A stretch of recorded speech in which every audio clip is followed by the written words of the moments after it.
What is a micromort? Even more of a worry, what are 10 of them? My name's Nick Majerison, and welcome to Top Med Talk Conference Highlights. Now, how do we measure and communicate risk to patients? Everyday activities all carry inherent risks, but how do we put surgery into a context that everyday people can more easily understand? Recorded on day 2 of EBPOM 2017, this piece features Professor Monty Mythen presenting with guests Professor Sol Aronson, a tenured professor at Duke University and Executive Vice Chairman in the Department of Anesthesiology, and Dr. Mike Irwin, Professor and Head of the Department of Anesthesiology, the University of Hong Kong. Have a listen. Top Med Talk. I'm absolutely delighted that you gave one of our key plenaries today, and you spoke to us about risk in particular. And I learnt about some new terms. I was very distracted by how many of these things I'm losing by the various different risk factors you described. Was it micromorts? Micromorts, yes. Okay, tell us all about that. Yeah, so micromort is a 1 in a million chance of death. And really the concept of micromort is a statistical issue. It's a way of stratifying risk or converting risk into whole numbers in a way that you can then make comparisons with different activities, and it's easier for people to understand what maybe relative risk is. So, for example, when talking to patients, as I was mentioned obviously in the lecture, as doctors, we're often not very good at getting patients to understand risk. We can tell them all sorts of things. They have a 1 in 100,000 chance of this or a 1 in 50,000 chance of that. But often patients can't really conceptualize what that actually means in real terms. So if you can use that to make a comparison with an activity which they may be more familiar with. For example, like saying, 10 micromorts is the equivalent to, say, driving 2,500 miles in a car. It's equivalent to driving 60 miles on a motorbike in the UK. Probably going about 5 miles on a motorbike in China, for example. But, so there's just an idea. It's a way, I think, that sometimes can be used to try to help with understanding of relative risks of things, yes. And you gave us some, as you said, some common examples of things that are sort of hierarchy of risk. And I think lots of us have heard this before, but for example, walking compared to driving, which is the riskier? Walking is actually appears to be more dangerous than driving. Okay, and riding a motorcycle? Riding a motorcycle is one of the more dangerous ones. I can't remember. You put me on the spot here. I can't actually remember offhand whether that was worse than walking. I suspect it is worse than walking, yes. And skydiving is? Skydiving is actually relatively safe, interestingly. Skydiving... Surely not more than walking. It depends where you're walking, I suppose. Yeah, it's funny skydiving because obviously skydiving it's a kind of a dramatic example because people will often expect that skydiving is very, very dangerous. Yes. But statistically, skydiving is not all that dangerous. You mean one of the comparisons I made, for example, was the data from the UK in 2009. The risk of spending one day in hospital or one night in hospital is approximately around 75 micromorts, which is 7 times more dangerous than skydiving. Wow. Okay. And flying's relatively safe. Flying is actually one of the safest modes of transportation because what you're looking at is the distance covered in comparison to the risk of an event resulting in morbidity or mortality. And mortality specifically, actually. You gave us an example that we tend to be very fearful of things that are actually very, very uncommon. Like I think you said shark attacks and terrorist attacks, which are very sensitized to in London. Yes, of course. I mean, this unfortunate events we've had in the last few years, it's affected London particularly, but other cities in Europe. It creates an irrational, what is really is actually an irrational fear because your risk of actually dying in a terrorist attack is not high at all.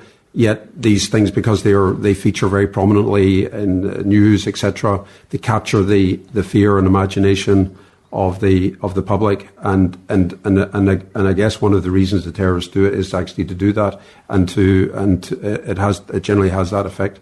So people will be, they should be actually, if you look at it statistically, they should be more scared when you go to a doctor see the GP and he gives them a medication, because that medication may be more dangerous than the risk of being killed by a terrorist. But they don't think like that. So you're more likely to die from side effects of medications than a terrorist or shark attack. Okay, so now let's talk about major surgery and anaesthesia then. So we often talk about assessing people's fitness for anaesthetics, but what are the chances of dying, what are the risks of dying from an anaesthetic per se? Well, the very latest data that we have on this is that I could find anyway was from Australia and New Zealand, where they keep a very good database of perioperative mortality, and the actual risk of dying from anaesthesia specifically, and it's a very important distinction that you made there, and it's a major irritation of mine. I find, in the hospital, people talking about the risk of anaesthesia as opposed to risk of surgery. The risk of dying is probably less than 1 in 500,000. Wow, so very, very, very rare. But dying from, let's pick a surgery. When you think that it was 1 in 2 or 3,000 only 50 years ago.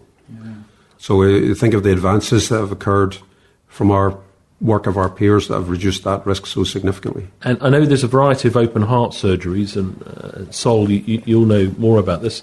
What would you quote as a sort of common risk of open heart surgery, bypass surgery, open chest on bypass?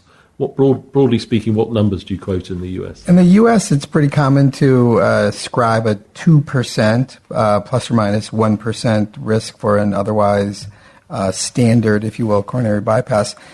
And that doubles if it's an emergency, and it doubles again if you're high risk in an emergency.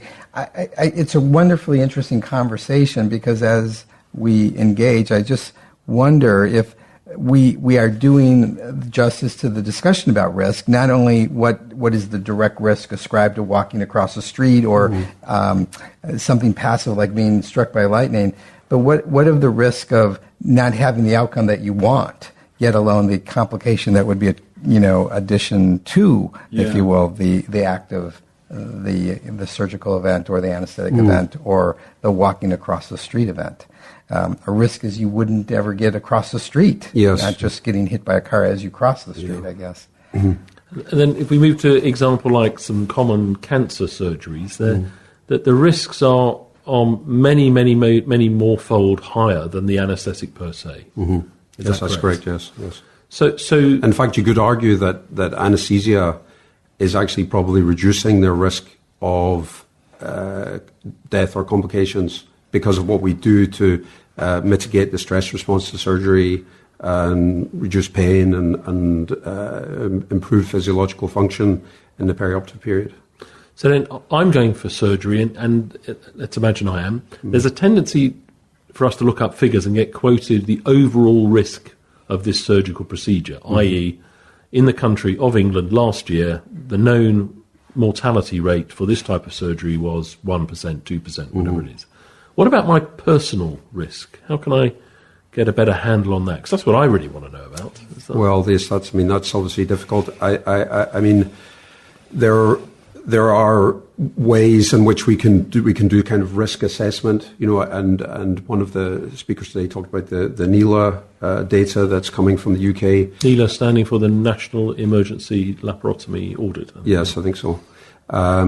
So this type of information can help us historically to know what your particular comorbidities will increase your relative risk. So, for example, if you're a diabetic or a poorly controlled hypertensive, this type of thing, we can use these type of information to make a better calculation of your personal risk. Top Med Talk. Please remember to subscribe to this podcast and check out our website topmedtalk.com.